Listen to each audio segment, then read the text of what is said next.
thought I'd give an update on the Beta rubra. They're growing so nicely. There's Big Daddy male there. He's the father of all of the offspring here. And he's currently in here with 11 of his young sons. Turns out I had 11 males and only 4 females from that spawn. So pretty nice that it's skewed male. Beta rubra are male mouth brooders. They're paternal mouth brooders.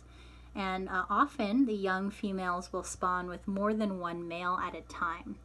I'm sure I have a video somewhere on my channel of one young female that I watched spawning with 2 males at the very same time. She was literally just going back and forth between the 2 of them. So that was awesome. So it's really nice that we have a lot more males than females.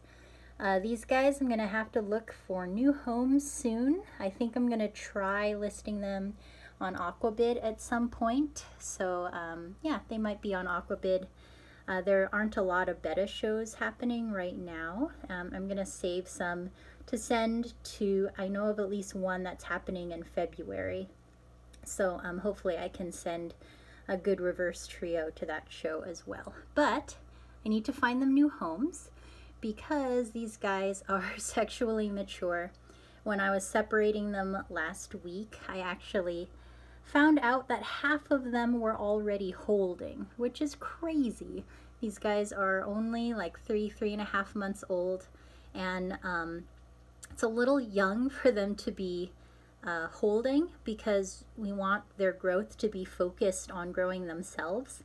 And obviously these guys can't eat while they're holding eggs. That's another reason why I separated them, so that they would stop spawning and would actually focus on putting some weight on themselves. So that's why they're separated. The females are in the other tank, which is kind of covered up right now. I found out that half of them were holding, and kind of in the stress of that transition, they spit a lot of their fry. Thankfully, a lot of the fry were mature enough to survive kind of that rough transition.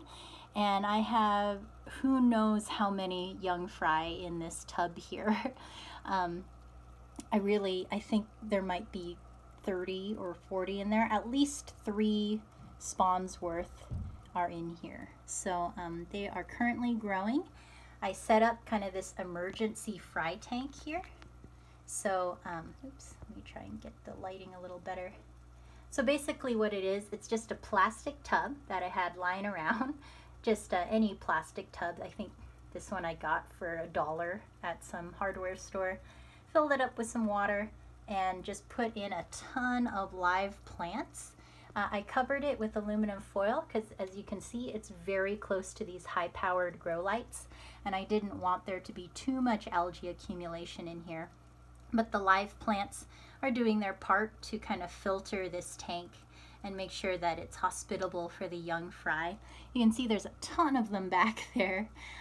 Generally, you just take whatever fry you can see and multiply it by 3 or 4 times to give you the number of how many fry are actually in the tank. So I'm really glad that so many of them survived that transition, and they're just hanging out in here with a bunch of Süßwassertang and lots of BBS.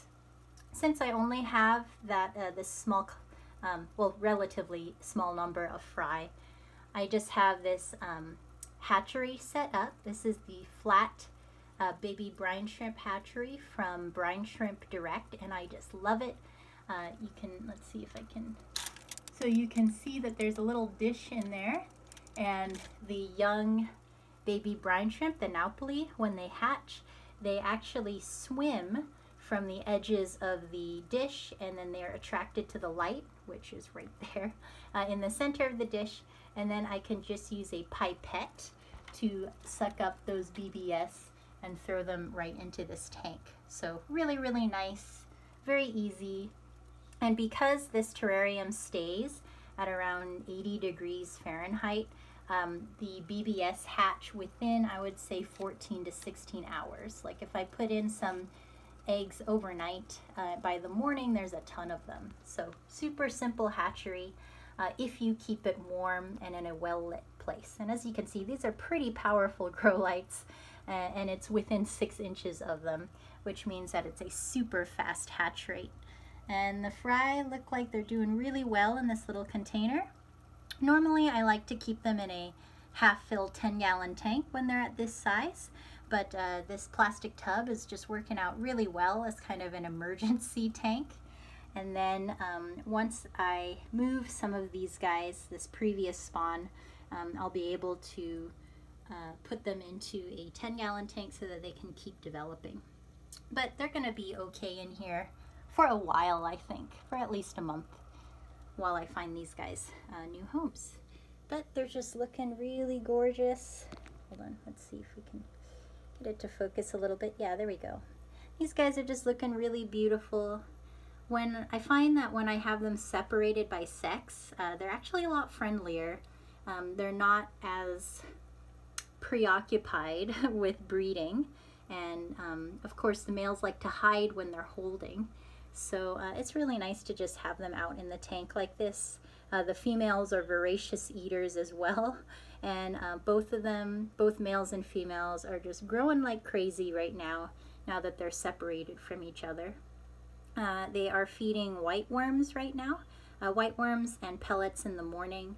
I find that feeding them a good quality pellet really helps balance out any nutritional deficiencies they might have just from eating live food. Let's see, right now I have them on bug bites. The light's too bright. Oh my goodness, the light is so bright. Yeah, bug bites, just the small tropical formula. They eat that in the morning, and then they eat white worms in the evening. Obviously very healthy and growing very fast because they have already spawned at this small age, which is just crazy to me. But anyway, excited to have the next generation on deck already.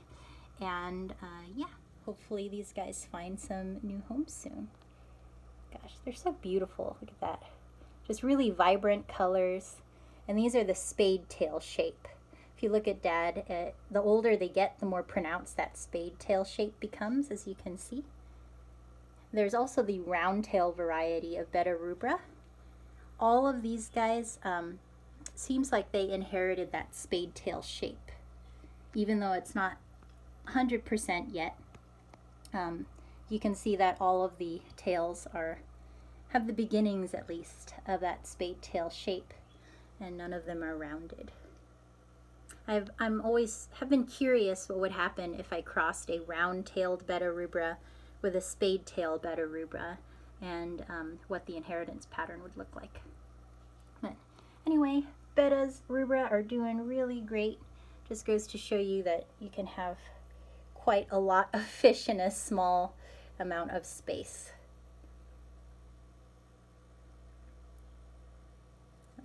Anyway, all right guys, have a wonderful day. I'm gonna keep watching my fish. They're just really pretty. All right, bye guys.